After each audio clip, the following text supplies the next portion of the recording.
Salut tout le monde, c'est Prayat et donc aujourd'hui on est sur du Tenjou Tenge Enfer et Paradis et on est donc sur quelque chose de très proche d'Ikizuzone, donc tu te doutes que vu que j'adore Ikizuzone, j'adore Tenjou Tenge et on est sur la Maya Natsume.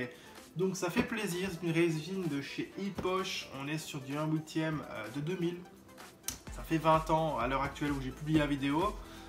C'est une vieille pièce et c'est une résine 1/8. Alors la résine 1/8, bah, c'est cool parce que je fais au moins du 1/8 au niveau personnage de taille normale, hein, on va dire, de taille humaine, puisque si je prends un monstre WOT et qu'il est colossal, si c'est du 1/10 ou plus, bah, c'est peut-être mieux parce que sinon tu vas pas savoir gérer la place.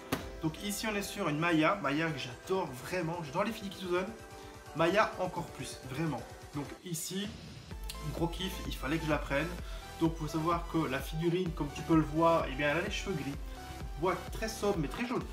Elle a les cheveux gris et elle a les cheveux du manga. Tout simplement parce que dans le manga, les cheveux gris, l'animé a un style de violet mauve clair, un truc ainsi bizarre. Et bien il faut savoir que c'est un petit peu différent dans le manga. Pareil pour ça sur Aya. Aya a les cheveux noirs dans le manga, bruns dans l'animé. Et donc c'est très changeant, surtout pour elle.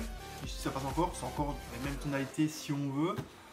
Par contre, effectivement, je ne lis pas les mangas, ça m'a dérangé un petit peu, je voulais les couleurs de l'animé. Donc je l'ai pris en double, tout simplement, voilà. Il faut savoir qu'une semaine après, je suis retombé dessus à 10 balles. Et à 10 balles, j'ai fait... Si, j'avais déjà payé 40-45 balles. C'était déjà bien donné. Et puis je me suis dit, mais 10 balles, c'est encore plus donné. Et puis je me suis dit, bon, je vais la prendre. Comme ça, si j'en change une casse ou autre, vu que c'est une vieille pièce, au moins j'en ai deux. Au pire des cas, si elles arrivent intactes chez moi et que j'ai pas de problème avec, la moins belle des deux, s'il y en a une qui a mal vieilli ou autre avec la peinture morte, je ferai repeindre et à ce moment-là, elle aura les couleurs de l'animé et ça me ferait vraiment kiffer. Donc voilà, petite résine sympathique, on va s'attaquer à ça, j'espère que ça fera plaisir, en tout cas je pense que ça fera quand même plaisir d'avoir quelque chose d'assez original.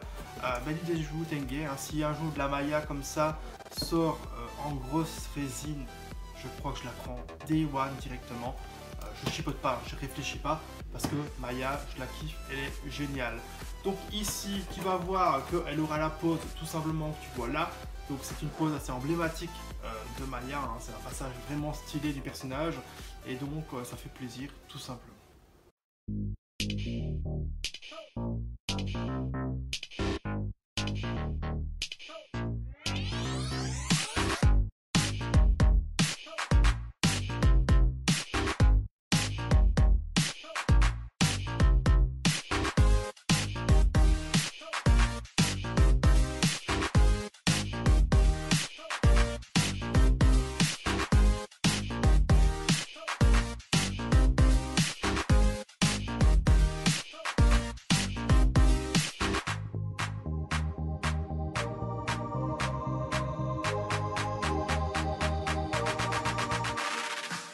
Voici donc les Mayas. Donc si tu es fan de Maya, je pense que tu vas te régaler puisqu'il y en a deux.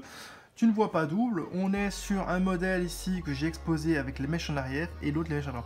C'est pas les mêmes mèches, c'est-à-dire que cette mèche là, c'est une seconde mèche. Tu as deux modèles de mèches, soit pour faire retomber en avant, soit celles-ci qui vont en arrière sous une autre forme en fait, tout simplement. Du coup ça te laisse la possibilité de choisir un petit peu la pose que tu veux, comment tu veux mettre ta Maya. C'est plutôt sympathique, histoire que par exemple moi j'en ai deux, et bien les deux ont un rendu différent. Alors pourquoi? Parce que celle-ci je peux la mettre dans ce sens là, avec les mèches vraiment avec de belles courbes, moins angulaires qu'ici, ici c'est un petit peu plus angulaire. Et bien là tu as quelque chose de vraiment très replié vers l'arrière, et ça rend un effet plutôt sympathique, puisque du coup tu peux exposer une de face quelque part et l'autre de travers par exemple. C'est exactement ce que je fais en vrai. Donc on est sur un personnage vraiment cool. Tu peux voir qu'il y a des différences du coup au niveau des mèches et le socle, hein, puisque le socle ici, si tu regardes bien ici, il y a de grosses traces noires, que là tu as des traces assez légères. Donc voilà, c'est la couleur du support tout simplement qui a été faite toutes différemment. Donc c'est vraiment des supports uniques, donc c'est plutôt cool. Et donc comme c'est de la résine, de toute façon les résines qui sont peintes à la main ont toujours un paint différent. Tu n'auras pas la même dose d'ombrage, les mêmes détails, etc. Voilà, donc dans tous les cas c'est quand même pas les mêmes. On est donc ici sur deux modèles très sympathiques. Donc la Maya qu'on va regarder en question, c'est celle de gauche, donc figurine qui mesure un bon 15,5 cm avec la mèche en l'air, celle-ci doit retomber de quelques millimètres. Donc quoique c'est à peu près pas la même taille. Et donc on est sur une pièce qui est bien en 1/8, qui est très sympa. Donc en général, je te montre ce que ça donne une 1/8 à côté de ça. Donc ce que je vais faire, c'est vite te montrer à quoi ressemble une pièce 1/8. Voici donc l'Aichigo Kurosaki GEM de chez Mega House, figurine en 1/8, et tu vois que les mayas sont bien proportionnées, elles ont un aspect 1/8, donc c'est très cool, l'échelle est respectée. Pourquoi tu dis ça? Eh bien parce que généralement quand tu achètes une figurine et que tu regardes l'échelle et tu dis je veux ça parce que c'est de la bonne échelle, bah des fois c'est pas bon. Des fois ils se sont trompés, ils te mettent une échelle, elle n'est pas bonne, et du coup eh bien, tu te retrouves embêté parce que tu n'as pas l'échelle qu'il te faut. Là on est vraiment sur du 1/8, donc comme ça tu as un petit côté comparatif qui parle beaucoup mieux bien sûr que si je ne l'avais pas mis. Donc là au moins tu vois vraiment ce que ça donne en rendu. Et donc on va s'attaquer à la figurine bien sûr. Donc on va s'attaquer à la belle Maya. On est sur une pièce que je vais essayer de vous montrer sur socle. Pas évident, donc je vais la retirer du socle après pour peut-être vous montrer en détail, sauf si j'y arrive comme ça. Mais donc la Maya, la voici. Sublime Maya. Donc ce qu'on peut voir directement, évidemment, c'est que là, sa tenue qui tombe, on voit plus de la moitié de son sein, de ses seins, mais ça reste très propre et très sobre, c'est ce qu'on connaît de Maya. On voit que la tenue ici c'est pareil, elle retombe très bas sur le côté.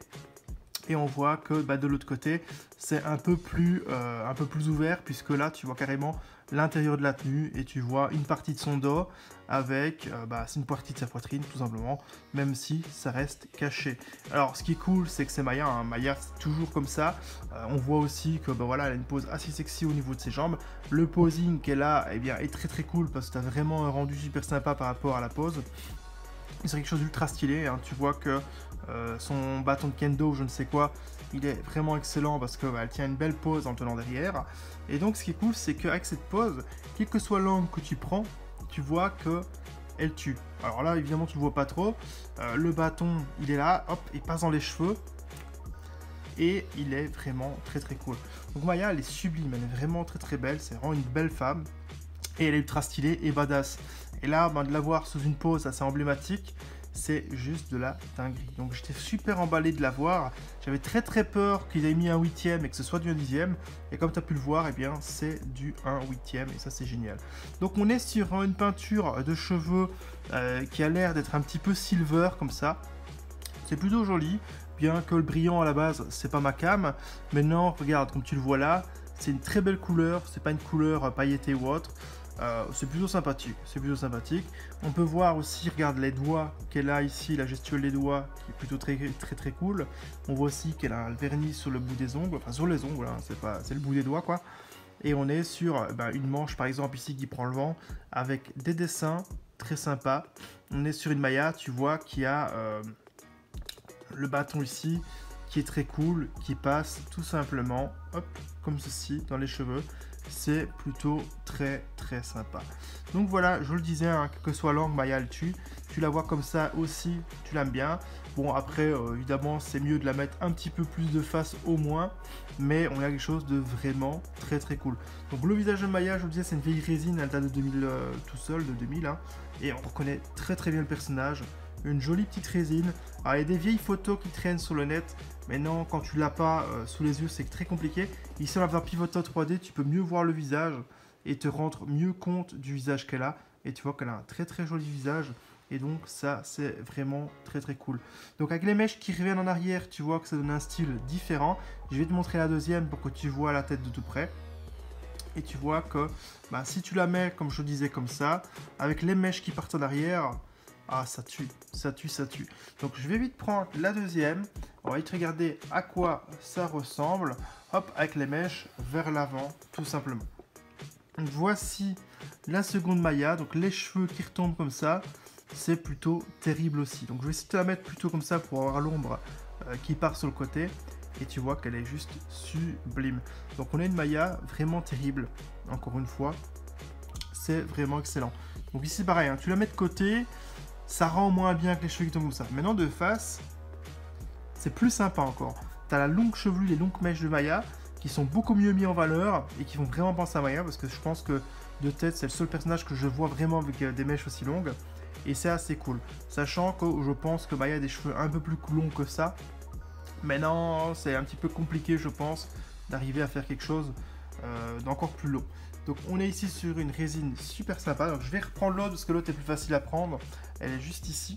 Voilà, là, je suis sûr de pas cogner ni quoi que ce soit. Donc on est sur une pièce vraiment terrible. À la limite, on pourra quand même regarder l'autre pour voir les couleurs, s'il y a vraiment de la différence ou autre. Donc voici les dessins sur sa tenue. Tu vois que c'est bien peint. Il y a des petites paillettes un peu plus... En fait, j'avais peur que ce soit égratigné, tu vois. Alors, je sais pas si tu vas le voir avec le focus, ce serait bien. Et on dirait que c'est... Il manque de la peinture à certains endroits, mais en fait, non. Parce que c'est pas du rose comme là, c'est du rouge, en fait. C'est tous des mini points rouges que tu as au niveau du dessin. Et ça, c'est plutôt terrible.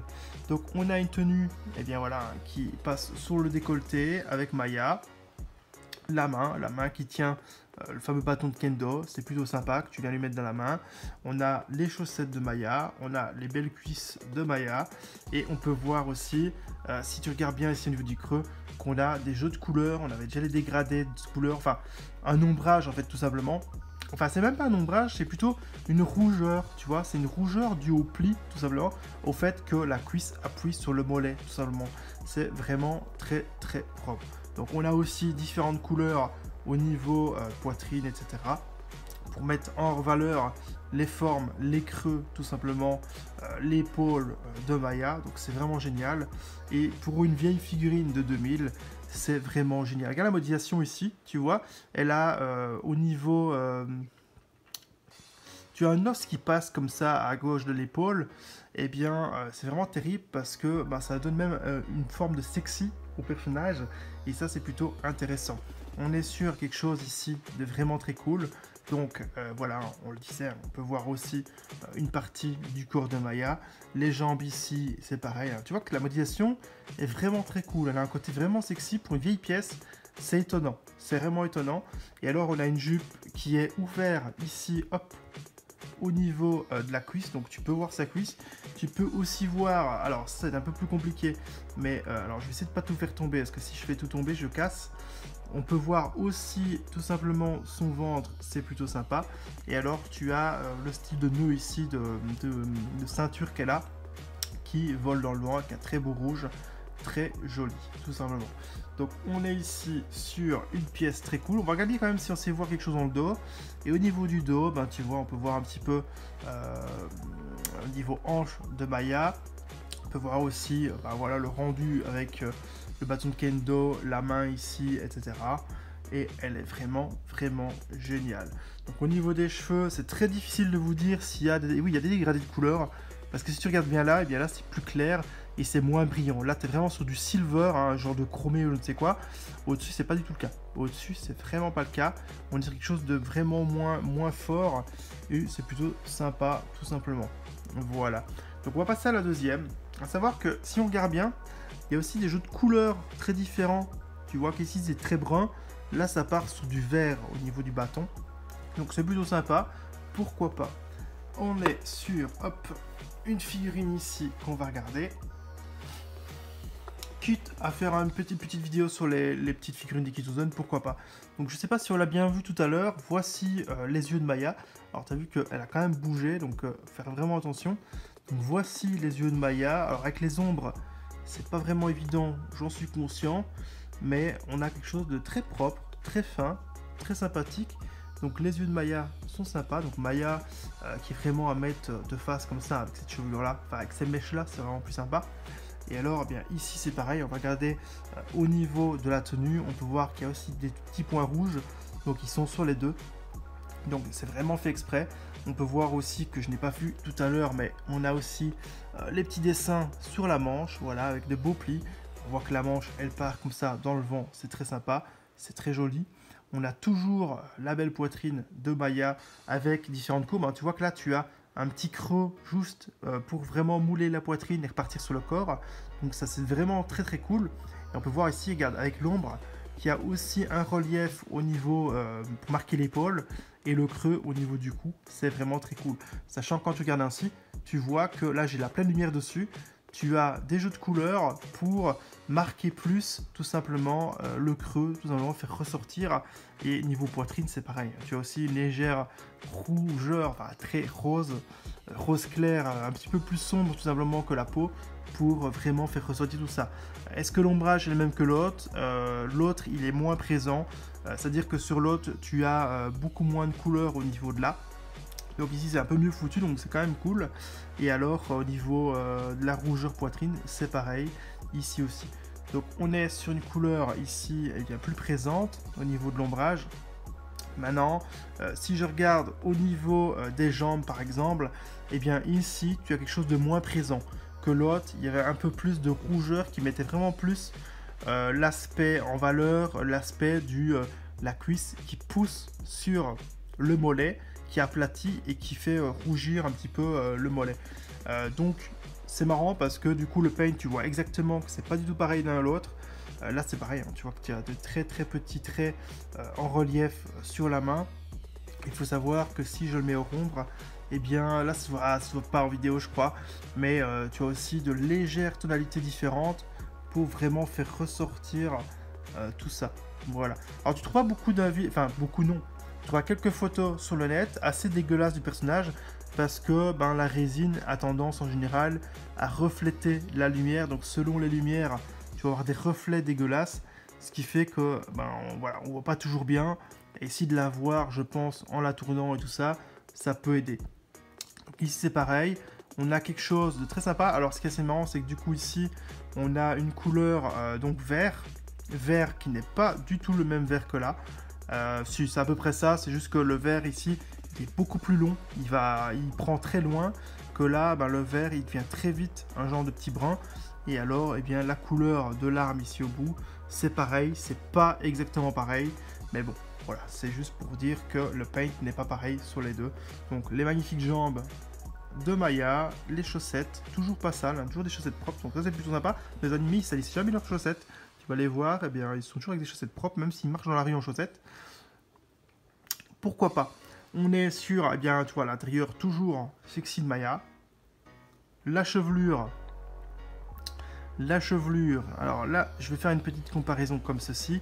Et donc, comme c'est peint aussi par même temps, tout simplement, on a toujours le dégradé de couleur ici, de blanc, je veux dire, qui tire sur le blanc avec un silver plus bas.